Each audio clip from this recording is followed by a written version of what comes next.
Okay, let me go to history, bubonic plague, history.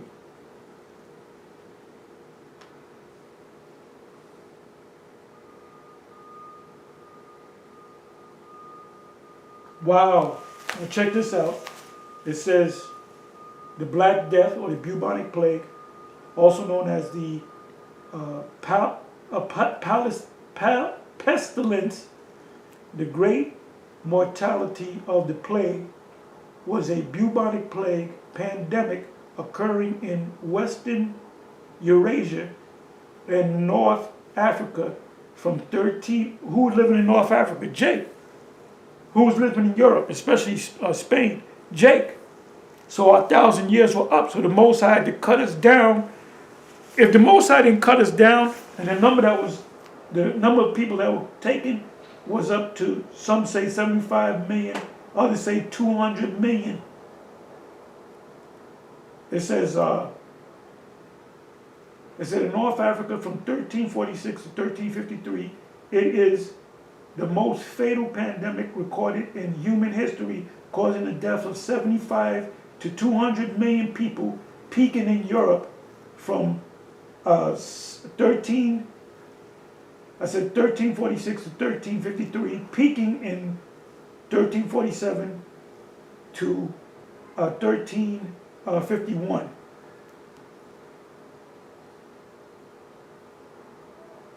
So we're talking about 7 years. 6 to 7 years. Because there's a thing called herd immunity. The weak ones are going to die. The babies, the newborns are going to die. The old people are going to die. The sick people are going to die. And the ones that remain are usually of a certain age and they have a stronger immune system. So if there's no cure for it, eventually it'll die off. It'll get the weak ones. That's what happened with the so-called, the C-19. So-called, right? So this is history right here. There's so many directions you can go. But if you notice that it was the bubonic plague took place 1346, 1347, when Constantine the Great sat on the throne and became the ruler of two realms. That was in 325. So from that starting point, we got about an extra 20 years. So it was around that time we came into power. This man started going down. He was put down. The Dark Ages. Esau doesn't want to talk about the Dark Ages. They said the Dark Ages was a sad time. Why did they say that? Because they were on the bottom and we was on the top. So who sent that plague? Who sent that plague? The Most High sent that plague. Because why? Because he looked at his divine watch and he said, okay, now it's time to bring my people back down and put the curses back on them, and to bring this people, the Edomites, up. Esau came up because the Most High put the spirit on this man to come up in power. The Most High guided this man to do what he's doing today. So now he's going down. So you know what I'm gonna do? Let me I'm going a little long. Let me just read this and then I'll close. Okay, so it says, well, I started reading it. It says,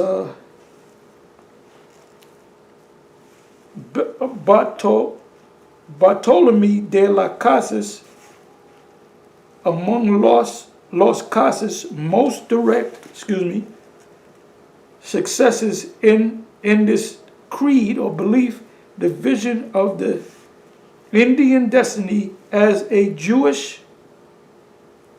Maybe I got to read on top. Let me come up here. It says, and I'll show you the page. It says the same can be said for the new racist Christian. Christianity is a racist religion. Vocab Malone is a racist religion of geographical discovery. The creed we might call Columbian.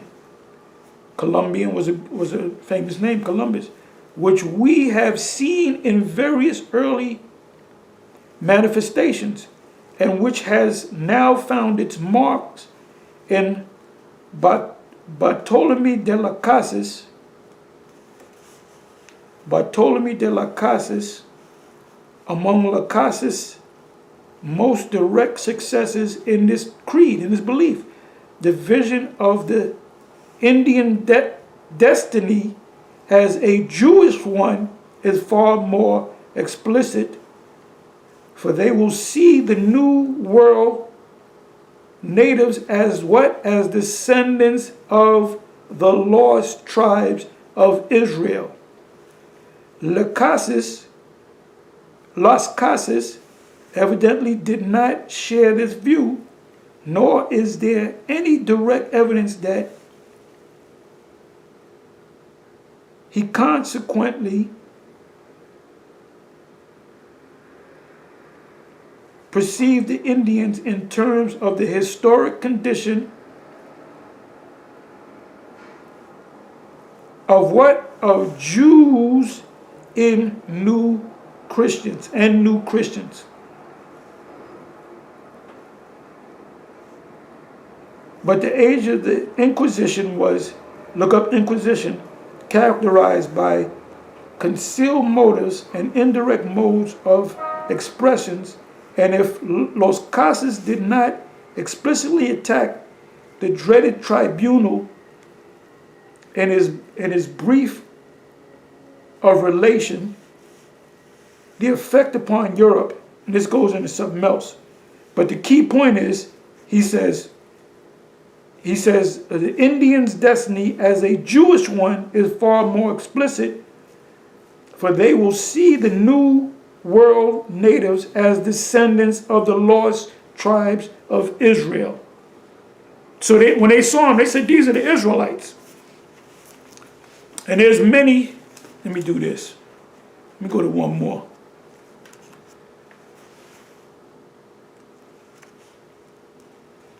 Okay, this is not it. Okay, I believe it's right here. This is page. That was page 164. This is page 168 of Lost Tribes in Promised Land.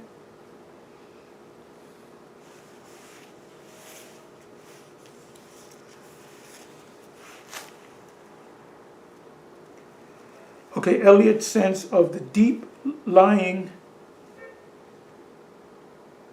affinities between the Indian language and Hebrew.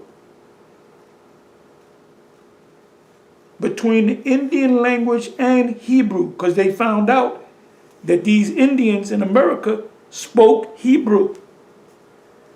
Between the Indians and the Jewish spirit. Now they're talking about the Israelite spirit. So the question is, how in the hell can they speak a Jewish language? Because they're Israelites.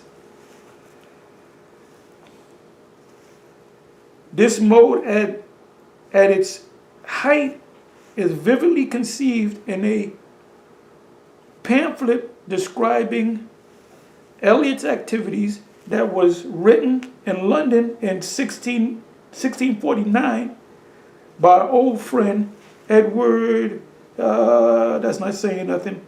Let me jump down to here. It says modern writers and men of great depth, in other words, knowledgeable men, and ability to resolve the first, what became of the 10 tribes of Israel. The second is, what family, tribe, kindred, or people it was the first planted and afterward filled that vast and long unknown country of America. It was the Israelites. So Esau knew this. The historians, the religious leaders, they knew when they came over here, when Christopher Columbus came over here, they knew that they were Israelites. They knew that they were going to encounter the 10 lost tribes.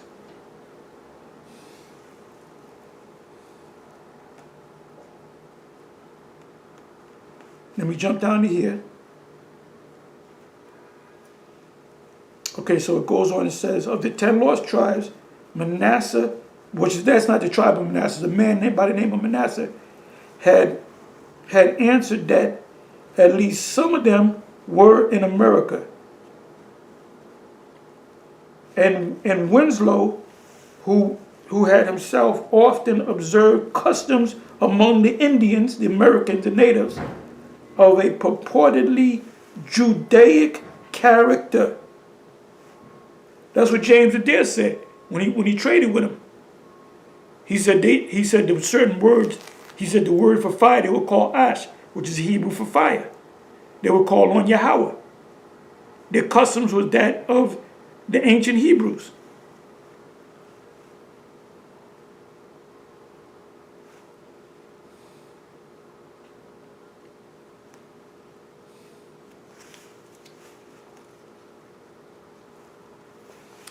So anyway, I'm going to close.